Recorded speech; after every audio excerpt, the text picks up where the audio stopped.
Alrighty, thank you so much for being able to interview us today, Tom Childress. You're sure welcome, Mr. Childress. Alrighty, so I'm asking you about the economy today, back in your day, as you can put it. My first question is, what were major jobs and parts of rugby's economy back then? The major industry, I guess you could say, was agriculture, and still is to a degree. Not as big, but anyway, the jobs that go with agriculture are farming, farmers, farm workers, just working on a farm. You don't own a farm. Farm laborers, they would call them back then. And then things in town that dealt with farming, for instance, a grain elevator that would buy grain and sometimes mill the flour, make the flour right there at the elevator and sell it to people who wanted 50-pound bags of flour. So, and that's a good example of the economy, raising wheat, grinding it into flour and selling it to the local people. So a lot of this stuff was a local economy without any influence from anything bigger. Thank you. My second question is, how did the surrounding area and the landscape affect farming and the economy? The people that came here, my family that came here, came from the Ukraine, which is a very heartland of raising wheat and crops, barley and things like that, in Middle Eastern Europe and Western Russia. And so the people that were immigrating away from the Ukraine due to overpopulation and political strife, they came here, and our government, the United States of America, was letting people homestead. And they'd done this for about 20 or 30 years, I think, from start to finish. And they would give quarter sections of land, 160 acres, to a farmer or him and his family. And if they farmed it after 5 years and they did everything the government asked, you could own the land. So it's a nice way to get started, And the land was all just prairie, just grassland.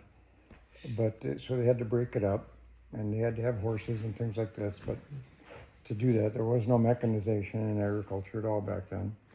But that's how they started. And the land, basically, if it's hilly, kind of hilly, not all land is good cropland. And so, they'd raise cattle, milk cows, pigs, sheep, and most of those livestock needed grass.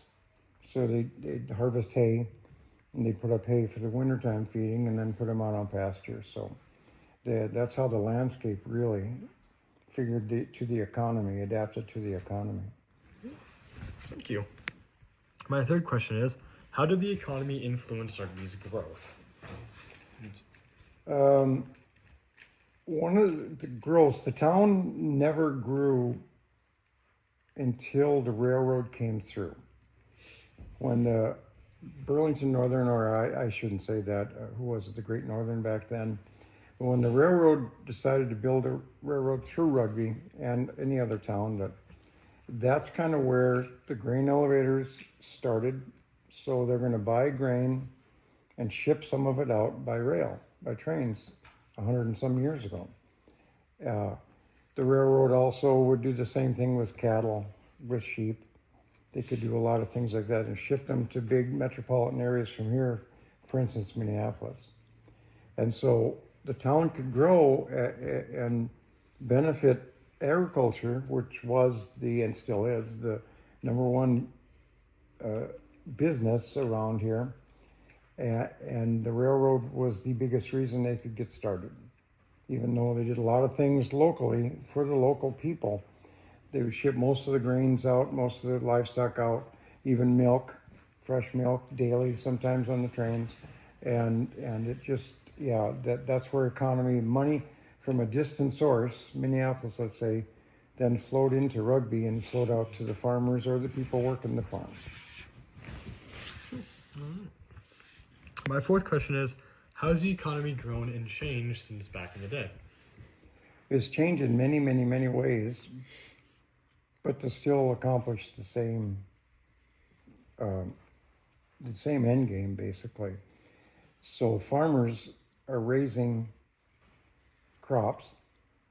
Livestock people are raising livestock, cattle, pigs, sheep, whatever. Milk cows, people raising milk, and milk was one of our basic foods. It's not quite as much as it used to be 100 years ago, but milk was a basic in our diets, And so the economy would help Rugby by bringing things on the railroad like implements for the land, a plow, a thrashing machine, which they would use to bring the wheat and the straw from the field right to the thrashing machine. They'd end up with wheat. And then the local elevator, which is usually right along the railroads, like most of the businesses were back then.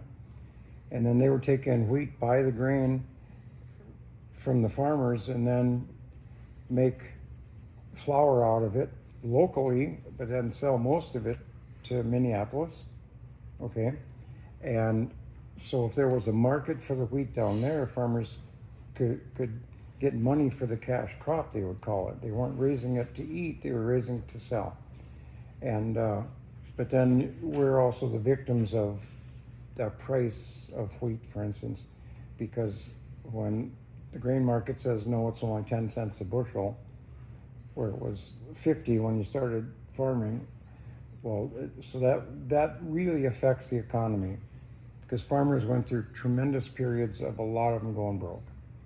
And so over the last 125 years, a lot of farmers, we don't have near the number of farmers. We've dropped down every year. But a lot of the things the local economy is geared up to do is you have a veterinarian that takes care of the livestock. There used to be a doctor, a local doctor that would deliver a baby also might go out and see what's the matter with your cow, 100 years ago. Nowadays you have a veterinarian just to do that. You have a store that sells just feed alone for the people that have chickens or pigs or what have you. And then, we have places that sell implements. We have places that just weld them to fix them, which is, they're made out of iron basically, and so they fix them. And so that's money that the farmers grow something, they sell it, the money gets distributed amongst the workers, and we use the Minneapolises or Chicagos or whatever as our major markets for some of these crops. So it becomes a local economy, which is as much a part of a larger economy as any town is, so. Right. And my final question is, how have you and your family personally influenced the economy around here and the surrounding area?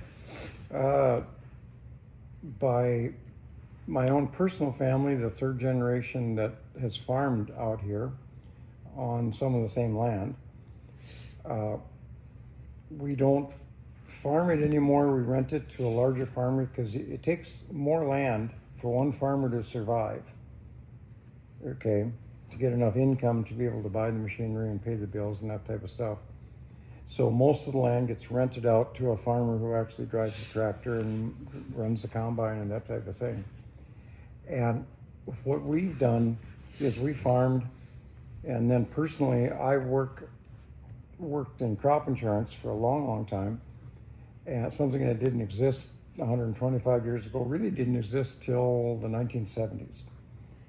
Okay, an industry, and it's become a major industry, really, that serves farmers, is what we do. And in times of need, where it's a dry year or you get a hailstorm that wrecks your crop, and then we come in, the crop insurance, and it brings the checkbook with them, so to speak, so we reimburse that person, just like insurance would, you have for when your house might burn down, and the insurance company is going to come in and repay you because you're paying a premium every year, and you pay into this premium fund.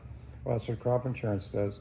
So our business was a major part of the agricultural industry around here, and as it got bigger, as time went by, we got into more counties across the state. And Grandma worked as a nurse at the hospital, and small town hospitals are very much part of the society and the economy of a local economy, because they deliver the babies, they take care of everybody. You got a cold, so there's lots of reasons. The economy, the hospital there's so many different things that feed to an economy, you know, and take from an economy, give to the local economy. I mean, that's how economies work. It's a big cycle, and hopefully everybody's doing their job. Well, yeah, thank you so much for your time. That was Good very enough. interesting and Mr. informative. Childress, I don't recognize the name. You from around here? No, I'm actually far off land. You know, I'm like New York or nothing.